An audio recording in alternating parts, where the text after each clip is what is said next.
Delta seven நண்பர்கள் அனைவருக்கும் வணக்கம். இந்த பதிவில் பார்க்க போகிற படம் ஒரு American supernatural horror thriller மூவியாக தமிழ் டப்பிங்கிலே நம்ம ஊர் தியேட்டரில் வெளியாக இருக்கு. ஈவில் டெட் பர்ன் படம் எப்படி இருக்குன்னு பார்ப்போம். இந்த படத்தோட கதை என்னன்னு பார்த்தோம்னா, வில்லியம்னு ஒருத்தன் அவன் ஒய்ஃபுக்கிட்ட தண்ணியை போட்டுட்டு தகராறு பண்ணி கோச்சிக்கிட்டு காரை எடுத்துக்கிட்டு ரொம்ப ஓவர் ஸ்பீடில் வேகமாக போயிட்டுருக்கான். இந்த வில்லியமோட தாத்தா ஒரு ஆள் பெஞ்சமின்னு பேர்.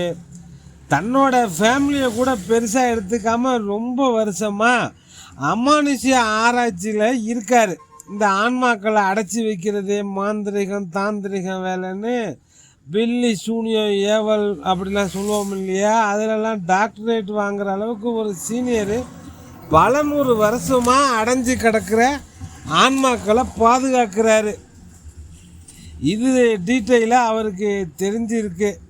இது சம்பந்தமாக எல்லா விஷயமுமே இந்த பல 100 வருஷமாக அடைஞ்சு கிடக்கிற ஆன்மாக்கள் வெளியில் வந்தால் தன்னோட குடும்பத்துக்கே ஆபத்து வரும்னு முன்னாடியே உணர்ந்து அந்த பேய்களை அழிக்கக்கூடிய ஒரு ஆயுதத்தை உருவாக்கி இல்லை கண்டுபிடிச்சி அந்த ஆயுதம் கத்தி மாதிரி அதை தன் வீட்டில் பாதுகாப்பாக வைக்கிறாரு. அதுக்கப்புறம் பெஞ்சமின் இறந்து போயிடுறாரு. இந்த பேய்களை அழிக்கக்கூடிய ஒரு ஆயுதத்தை கண்டுபிடிச்சி அதை தன் வீட்டில் சேஃப்கார்ட் பண்ணி வச்சுட்டு இறந்து போயிடுறாரு. அதுக்கப்புறம் அவருடைய மகன் காலம் இவருடைய பேரன்கள் காலத்தில் தான் பிரச்சனை வருது. பெஞ்சமின் உயிரோடு இருந்த வரைக்கும் இந்த பேய் பிசாசு இதை பற்றிலாம் குடும்பம் கவலையே படாமல் இருந்திருக்காங்க. கொஞ்சம் பெரிய குடும்பம், பண்ணை வீடெல்லாம் வச்சுருக்காங்க. பெஞ்சமினுக்கு இன்னொரு பேரன் ஜோசப்னு பேர். அந்த வில்லியம் கார் எடுத்துகிட்டு போனான் இல்லையா, அவனோட தம்பி. தாத்தா என்னெல்லாம் வச்சுருக்காரு அப்படின்னு இந்த பேஸ்மெண்ட்டுக்குள்ளே ஒரு குடோன் மாதிரி இருக்கு, அது உள்ளே போய் ஆராய்ச்சி பண்ணுறான். தேவையில்லாத வேலை. அந்த குடோனில் ரொம்ப நாளாக பதப்படுத்தி வச்சிருக்கிற ஒரு மம்மி மாதிரி ஒரு ஆன்மாவை ரிலீஸ் பண்ணி விட்டுறான் அவனுக்கே தெரியாமல். இப்போ அந்த பேய் அங்கே இருக்கிற ஒரு ஏரிக்கு போது அங்கே ஒரு மீன் பிடிச்சிட்டு இருந்த 2 பேரில் ஒருத்தனை கொடூரமாக கொலை பண்ணுது. தன்னோட இரத்த வெறியை ஆரம்பிக்குது அந்த மீன் பிடிக்கிறவனை கொன்று. அந்த வில்லியம் அப்போ தான் வேக வேகமாக அந்த வழியாக காரில் வர அவனையும் அந்த காரை ஆக்சிடெண்ட் பண்ணி பெஞ்சமின் குடும்பத்தை வேட்டையாட ஆரம்பிக்குது. பெஞ்சமின் குடும்பத்தில்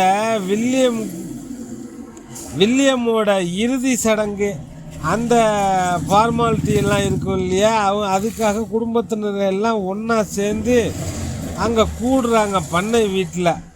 இவங்க எல்லோரும் அந்த வீட்டை விட்டு உயிரோட முழுசாக கைகாலோட திரும்பி போனாங்களா இல்லையா, அந்த பெஞ்சமின் குடும்பத்துக்கு அதுக்கப்புறம் என்ன தான் நடந்தது அப்படிங்கிறது தான் இந்த படம் ஈவில் டெட் படத்தோட மொத்த கதையை.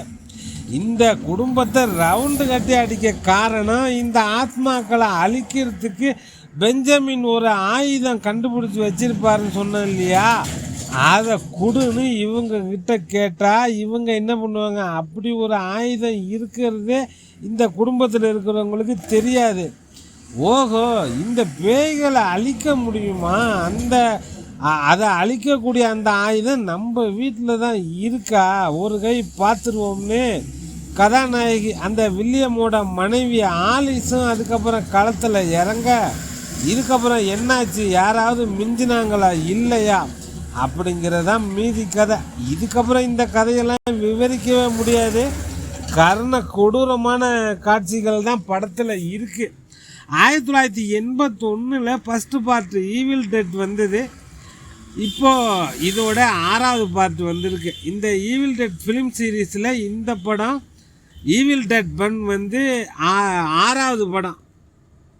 இந்த சீரீஸில் இந்த படம் 6th இன்ஸ்டால்மெண்ட்டாக இறக்கியிருக்காங்க. இதுக்கு முன்னாடி 5 பார்ட்டு, அதையெல்லாம் பார்த்தா தான் புரியுமா அப்படின்னு கேட்டால் அதெல்லாம் கிடையாது. 5 பார்ட்டு பார்க்காமலே இந்த படத்தை பார்க்கலாம். ஈவில் டெட் ஃபிலிம் சீரீஸில் இது 6வது இன்ஸ்டால்மெண்ட்டு. ஹாரர் த்ரில்லர் மூவி ரசிகர்களுக்கு இந்த படம் ரொம்பவே பிடிக்கும். அப்படிப்பட்ட பல சம்பவங்கள் இருக்குது. ஒரு சம்பவம் தான் இந்த படம். 2023 வெளியான ஈவில் டெட் ரைஸ் படத்தோட ஸ்டாண்டலோன் சீக்குவலாக தான் படம் ரிலீஸ் பண்ணியிருக்காங்க. இந்த படத்துக்கு 2 பேர் சேர்ந்து கதை எழுதியிருக்காங்க. அதில் ஒருத்தர் டைரக்ட் பண்ணியிருக்காரு, செபஸ்டியன் வெனிசட். அவர் தான் டைரக்ட் பண்ணியிருக்காரு. படத்தில் ஏதோ ஒரு சம்பவம் பார்த்துருப்போம். இதில் படம் முழுவதும் சம்பவம் தான். ஒரு டைனிங் டேபிள் சீக்வல்ஸ் ஒன்று இருக்குது. அதில் இருந்து கிளைமேக்ஸ் வரைக்கும் பல ஆக்ஷன் சீக்வன்ஸு, பல சம்பவங்கள் இருக்குது. ரத்தம் தெறிக்கக்கூடிய கொடூரமான வன்முறை காட்சிகள் படத்தில் இருக்குது. படத்தில் நடித்த நடிகர் நடிகைகள் அவங்களோட பர்ஃபார்மன்ஸ்லாம் வேறு லெவலில் இருக்குது. சும்மா மிரட்டி விட்டாங்க. வெட்டி வீசக்கூடிய, குத்தி கிழிக்கக்கூடிய சம்பவங்கள் இருக்குது. எமோஷனல் சீக்வன்ஸுமே படத்தில் இருக்குது. அந்த ஜோசப் சொன்ன இல்லையா, அவனோட அப்பா பேயாக மாறியிருப்பார். அப்படி மாறிட்டாருன்னு தெரிஞ்சுமே அந்த ஜோசப்பை அவங்க அப்பாவை சுட மாட்டான். அவர் அவனை போட்டு பொழந்து எடுப்பார். அட்டகாசமான மேக்கப்பு, ஒளிப்பதிவு, கேமரா ஒர்க் எல்லாமே பிரமாதம். சினிமாவில் இருக்கக்கூடிய ஒட்டுமொத்த டிபார்ட்மெண்ட்டுமே ஹார்ட் ஒர்க் பண்ணியிருக்காங்க. பார்க்கணுன்னு நினைக்கிறவங்க பாருங்கள். பார்க்கணுமா அப்படின்னு யோசித்து முடிவெடுத்து பாருங்கள்.